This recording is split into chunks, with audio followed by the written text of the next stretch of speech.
All right. Hello, everybody. How are y'all doing? Today it is Monday, December 5th. I am going to be discussing and make this video pretty quick. I might do a couple cold calls here and there. But this video is really just to kind of help those who are wanting to get over their fear of cold calling.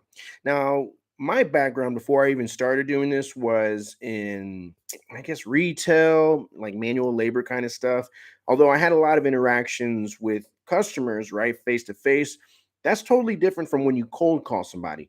And so I know there's a particular fear of cold calling initially that a lot of folks have to deal with. And it's normal, right? I've never met somebody, I mean, I'm sure they're out there that just was natural at cold calling. And again, it just kind of varies from people, from person to person. It's case by case. But, again, at the end of the day, you want to make sure that when you're making a cold call that you're learning something from each call, whether it's how to respond or rebuttal, as you say, or how to really ask the really good questions.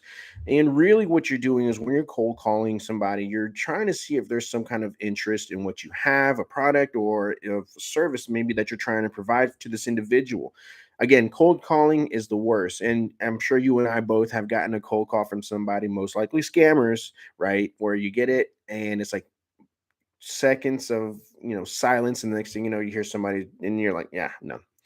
So this is where, a lot of folks, I think the initial fear of cold calling is rejection, right? Let's just get that out of the way. Rejection.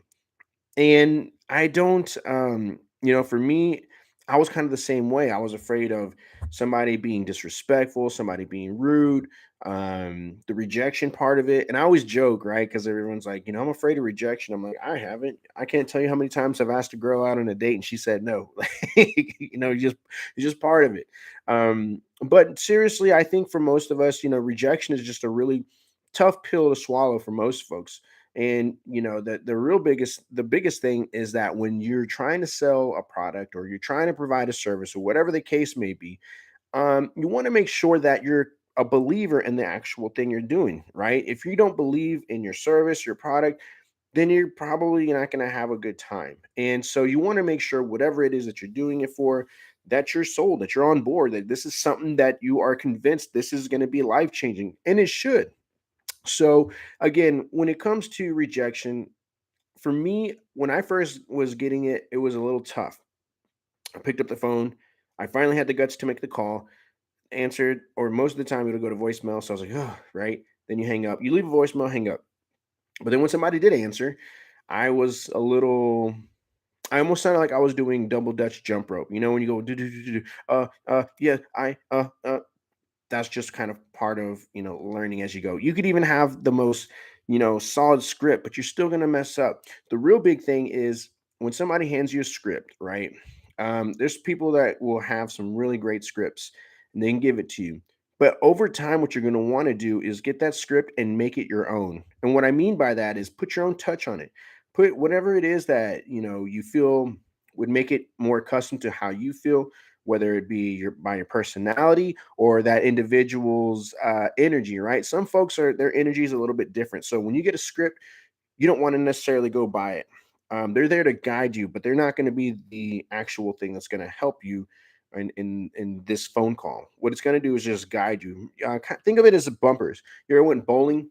And for beginners, they have those bumpers, and for me, I'm terrible at bowling. But when you roll the ball, they have these bumpers, and they just kind of guide the ball to so where it doesn't get a gutter ball. That's what a script is. And so when you get these scripts, memorize them, learn them, but put your own touch on it. So that way you're a little bit more personable, if that's who you are. Some folks, they can just do the script in and out. They got that photographic memory and they knock it out the park too. So, rejection. One way to handle rejection is by thinking, for me, when I first would get a really tough call, I would take it personally. Do not take it personal. These folks that you're calling, they don't know anything about you. They don't know who you are. If they saw you in the street, they wouldn't recognize you. So you have to really understand that when these folks hang up on you, when they cuss you out, this and that, they're not cussing you out. They're cussing out whatever it is that, is in front of them at the moment. But I can assure you, in most cases, that these folks, if they saw you in person, they'd probably be nice. And so again, you want to make sure that when you're on a phone call, that it's very organic sounding. Don't sound too much like a salesy guy, right? You want to, for me, when I call somebody, I address them by their first name. If you already have that information, don't say, "Hey, is Mr. So and so there?" Don't do that. Just say, "Hey, John." And they go, "John," like, "Okay, yeah, who's this guy? He knows my name," right? If somebody calls me by my name and I don't know them, I'm like, "Hey, like, how do you know my name?" um make it more, more custom to who it is that you're speaking with. And the other thing too is figure out what it is that, when you talk to them, you want to see what their pain points are. I'll tell you this much: most of the time when I make a cold call, I let the individual or I'm getting better at it. I should be getting a lot better at it now, but um let them tell you what it is that they're experiencing, right? If you have a product that's like, I don't know, let me try to think of something. Let's just say cell phone service, right? Let's just say you're at AT&T, you're cold calling. I don't know. I don't know if that's something that they, but just see what they're, right. If you're at AT&T and they're like, "Oh, I have T-Mobile." Well, how do you like it? Some of them will tell you, "I don't like it." Some will tell you, it's okay." Why would be okay? Why not better? What is it that, what is it that you look for in a cell phone service that we can help accommodate? And when they start opening up, do not say anything. Be quiet. Let them tell you what it is that they're having issues with. Once you hear those pain points, then at that point you can be like, "Okay, cool. Well, Mr. So and so, I'm really, I can definitely understand your frustration. That would make me upset too." Agree with them. I mean, nobody likes it better than when, somebody's complaining and they find another individual that agrees with them. And it's true, right? Um, so again, let them talk. Let them say what it is that annoys them about their product that they have currently or their service that they have. Let them talk about it. And then you, right, because you're on the phone call with them, tell them what it is that you do differently. Now, again, some calls are going to be different. Some of them are about setting appointments. Same thing applies. Let them talk. Once you do, I promise you, you're going to find things that you're going to be like, "Oh, well, this is a simple fix." If let me tell you why. So again, at the end of the day, guys, when it comes to cold calling, you want to make sure that one, handle, when it comes to handling rejection, everyone's different, right? I don't expect everybody to, this is not a one size fits all kind of convo. Everyone's different. And for those who are a little bit more sensitive, I mean, I still think you should try making it, try giving it an effort, or not an effort, but try giving it a try. But just understand that not everybody's going to be nice on the phone. And here's the thing, right? Somebody pointed it out to me too. It's like when you get somebody that's mean on the phone, well, to be fair, right? You're cold calling them. You're disrupting what they were doing right then and there. They could be super busy and they're answering your phone call. So when somebody gives you the time of day, be appreciative and try to be as friendly as possible. But again, you do have somebody that cusses you out, this and that, do not take it personal. And again, I promise you, maybe in the next 2 weeks, you can give them a call back. Maybe that phone conversation might be a little better, might be a little bit better because, at that time when you called them, they were busy, they were upset, something happened, and you caught them at the wrong time. Call them again. Um, and to be fair, again, these are people that you are cold calling. You're disrupting their peace, right? So you want to make sure that when you're on the phone with them, that you make it simple, straight to the point, and just be someone that can provide value in their life. So I really do appreciate y'all for lasting this long on this live. I guess over time I'm going to get better. This is just me putting up raw video of me talking about cold calling fears. Your heart is going to beat 1,000 miles an hour. So just know that to do some cardio because there's going to be some intense phone calls. You might have somebody that's really important or that's really interested. That's going to be the best part, right? When you have somebody that's interested.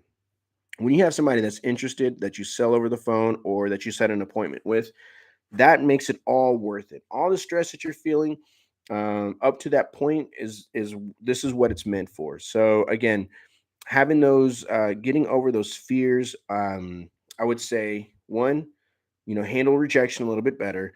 Two, um, I think working out, which I could definitely do a lot more, would definitely help out. Oh, the other thing too is three, and is the ego. Okay. And I believe that most of us have an ego that we're not even aware of. I know I do myself very often because I think, well, who the hell do they think they are talking to me like that? And, I think that happens to a lot of folks when they get disrespected on the phone or in person, right? When somebody disses you, we're like, well, who the hell do they think they are? Um, I think for us, we have to realize, when we recognize that we have an ego and we lay it down, we find ourselves a little bit more open to talking to folks and hearing their sides of opinion, their views and stuff like that. So, disarming the ego can be a good thing. Don't do it forever. I mean, I always hear it's not good to have an ego. I still think it is, but just know when it's necessary to have one and when it's not. So, again, that's just kind of my take on it. Everyone's differently. Everyone thinks differently, which is fine. But again, that's just me. Anyways, I'm going to go ahead and conclude this video. Guys, I really hope that this video helped.